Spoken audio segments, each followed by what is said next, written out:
గప్పుడు ఎప్పుడో సౌందర్య యాక్టింగ్ చేసిన శ్వేతనాగు అని ఓ సినిమా వచ్చింది, యాదుకున్నదా మీకు? పేర్లనే ఉన్నది కదా, శ్వేతనాగు అంటే తెల్ల పాము. సినిమాలో చూసుడు తప్ప బయట ఎవరన్నా నిజంగా తెల్ల నాగు పామును చూసిర్రా? అయ్యో మీరే కాదుల్లా, నేను కూడా చూడలేదు. కానీ ఈ శ్రీకాకుళం జిల్లా పొందూరు మండలంలో ఉన్న వాళ్ళకు చూసే భాగ్యం దక్కిందటుల్లా. వాళ్ళ సలవతోటి మనం కూడా శ్వేతనాగం చూసే భాగ్యాన్ని నోసుకున్నాము. పాండ్రి మరి చూద్దాము. అసలుకే శ్రావణ మాసము. ఇగో నీస్ గీస్ తిన్నోళ్ళు జర దూరం జరుగుర్రి, చెంపలు వేసుకోండి సరేనా? ఎందుకంటే మనం పోయేది గుళ్ళకు.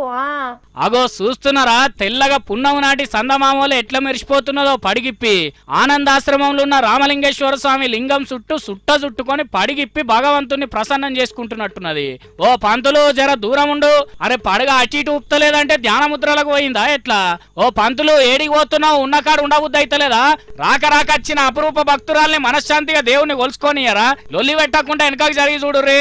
మరి ఏం తపస్సు చేస్తుందో ఏం వరం అడుగుతుందో గాని 4 గంటల దాకా లింగం చుట్టే ఉన్నదటనుల్లా, ఎటు కదలకుంటా. అన్నట్టు శ్వేతనాగు తల్లి పుసుక్కున నువ్వు మా దేవాదాయ ధర్మాదాయాలకు దొరకకు. రామలింగేశ్వరుణ్ణి సైడ్ చేసి నీ మీదికి ఫోకస్ చేస్తారు. శ్వేతనాగు దర్శనం అని నెత్తికి 100 రూపాయలని టికెట్ కొట్టి దేవుని శాఖకు ఆదాయం తెచ్చే విగ్రహం చేస్తారు.